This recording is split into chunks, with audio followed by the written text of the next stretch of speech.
Un grand merci à tous d'être venus en cette belle soirée de rentrée, passer un bout de temps avec nous. Peut-être je vais vous représenter qui est qui avant qu'on entame vraiment les travaux. Donc, Christophe Gurtin est tout debout, de notre petit rang. Marc Le Sieur ensuite, Nicolas, Bertrand, Frédéric, bon, et Anne, vous avez compris. Et donc, bon, Éric Lebert, je ne vous présente pas. Qui a été présenté. Merci beaucoup, Eric.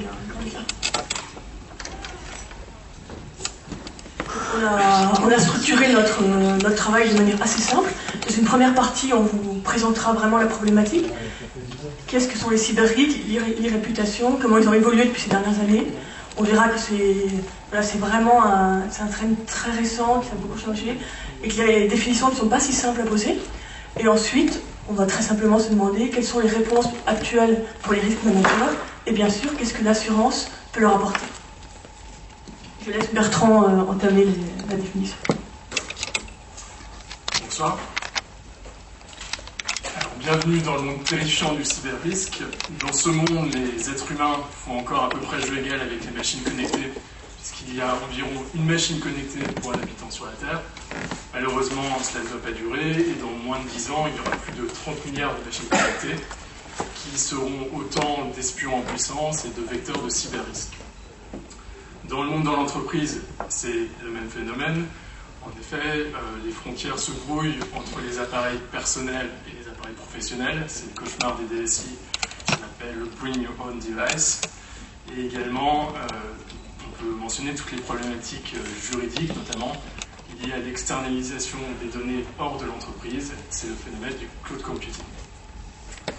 Cela se traduit par une explosion du nombre de données produites et stockées au cours des dernières années.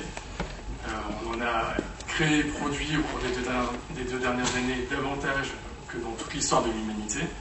Cela s'accroît de 60% par an. Or, on estime que moins du cinquième de ces données font l'objet d'une protection, alors que le tiers au moins mériterait de l'être. Cela a des conséquences en termes de cybercriminalité. Toutes les 18 secondes, un internaute est hacké. Et cela produit des dégâts financiers très importants, puisqu'on estime le coût de la cybercriminalité dans le monde à 110 milliards de dollars. Et en France, pour les entreprises, c'est un coût d'environ 2,5 milliards d'euros par an. C'est un phénomène, enfin, qui est universel, puisque 90% des entreprises auraient fait l'objet d'un piratage au cours des 12 derniers mois. Et on peut noter que le phénomène est encore plus important en Chine, puisqu'on estime que 83% des internautes chinois font l'objet de cybercrime, alors qu'il y en a environ 70% aux États-Unis. Donc pourquoi ce sujet nous intéresse ce soir?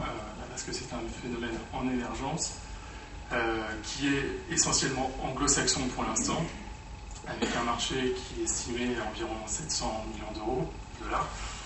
Et en fait, aujourd'hui, 30% des entreprises américaines souscrivent ce type de police.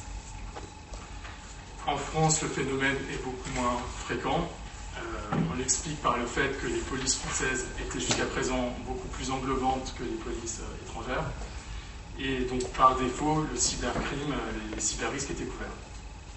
Néanmoins, avec la prise de conscience du coût croissant, les assureurs mettent en place des franchises et des exclusions, et donc il y a petit à petit un phénomène de transfert des polices généralistes vers les polices cyber. Néanmoins, c'est un phénomène qui est encore... par exemple, ces polices sont peu souscrites puisque les entreprises restent pour l'instant encore sceptiques face à ces polices spécialisées, notamment en raison de leur coût. Alors, avant de laisser la parole à mes camarades, je vais vous définir rapidement chacun des risques que l'on peut rencontrer. Tout d'abord, il y a la perte des dommages aux biens numériques, avec des coûts de restauration qui peuvent être relativement importants. On estime que pour une donnée perdue, c'est un coût entre 20 et 200 euros. Il y a également la violation de la confidentialité des données, avec une législation qui est en train de se mettre en place pour protéger ces données, notamment au niveau européen, avec notamment une directive européenne qui a été transposé en droit français par un décret du 30 mars 2012 et qui met en place une procédure de notification qui peut être relativement coûteuse pour les entreprises puisqu'elles doivent d'une part informer la CNIL, informer sur l'étendue des dégâts et des personnes concernées, et également une information directement auprès des personnes qui ont fait l'objet du piratage. On peut également mentionner l'indisponibilité du réseau informatique, qui peut être accidentelle ou intentionnelle, c'est ce qu'on appelle les attaques par déni de service, et enfin la prise de contrôle du processus informatique avec le phénomène de la cyberextorsion qui consiste à demander une rançon en échange de la remise en état du service. Je vais laisser la parole à Anne qui va nous décrire un épisode récent lié au cyberisme. C'est en 2011, donc c'est en avril 2011, la fameuse attaque piratage de Sony. Alors dans ce cas, c'est le groupe de lobbyistes hackers, les Anonymous, qui ont attaqué Sony, et le but n'était pas du tout financier. En fait, c'était pour répondre à Sony, pour vous raconter l'histoire. Donc c'est en 2010, il y a un jeune hacker un peu surdoué de l'informatique, qui a une vingtaine d'années, qui va craquer sa PlayStation 3. Alors, évidemment, Sony est fou furieux.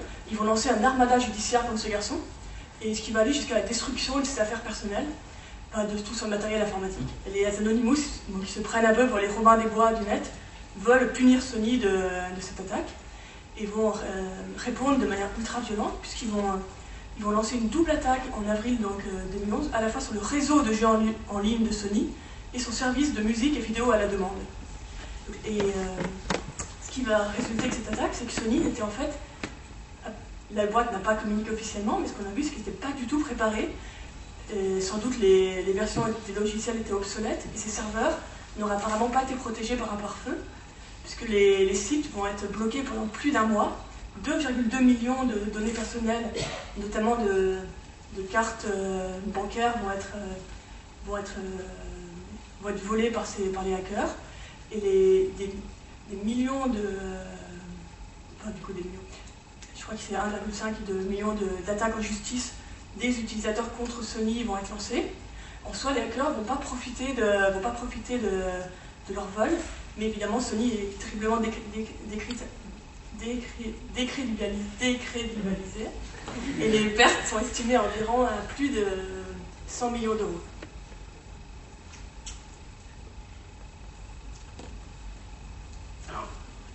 Un deuxième type de cyberrisque, ce sont les risques liés au contenu présent sur les réseaux sur Internet, c'est l'irréputation. On peut mentionner les risques, d'une part les risques médiatiques pour l'entreprise, avec les atteintes informationnelles comme par exemple les fausses rumeurs, les avis négatifs de consommateurs, les atteintes touchant à l'identité de l'entreprise, comme le détournement de logo, et les atteintes d'ordre technique, avec des termes barbares comme le flog, le cyberbullying et le phishing. Le phishing, notamment, consiste à tromper l'internaute sur l'origine d'un message pour lui prendre des données confidentielles, comme par exemple son code de carte de banque. Par ailleurs, on peut mentionner les risques pour l'individu, avec des risques nombreux et les législations qui est en train de se construire, avec le droit à l'oubli sur lequel les pouvoirs publics réfléchissent. Et un projet de règlement européen qui pourrait être validé prochainement. Là, c'est le dernier exemple qu'on a tous en tête sur l'irréputation, sur Findus, en février de cette année. Et en fait, Findus, c'est la première entreprise qui va révéler aux consommateurs qu'il y a de la viande de cheval dans leur lasagne.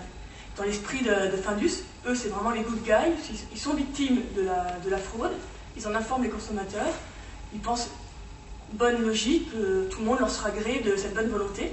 Et ce qu'ils ont mal mesuré, c'est qu'évidemment, leur marque est tellement forte et les consommateurs vont être tellement choqués de la nouvelle que sur les réseaux sociaux, ça va prendre une ampleur gigantesque. Et là où Findus n'arrivera pas à y répondre, c'est qu'ils n'étaient pas du tout préparés. Ils avaient, avant la crise, Findus est présent sur Twitter et Facebook, mais de manière extrêmement calme, sporadique, sans vraiment de personnel dédié. Et quand tout d'un coup, et une fois qu'eux, ils ont fait leur révélation, ils mettent en place un petit Q&A sur leur site, et ils pensent qu'ils vont s'en tirer comme ça. Et personne ne va vraiment répondre sur les réseaux sociaux toutes les questions des consommateurs. Donc la crise monte très haut jusqu'à ce qu'ils prennent une agence d'e-réputation qui là va répondre au contraire ultra violemment en essayant de supprimer toutes les données, en envoyant des tweets, en envoyant des tweets plus ou moins agressifs au Twitter qui font des blagues. Donc retour de bâton très fort qui va encore plus aggraver,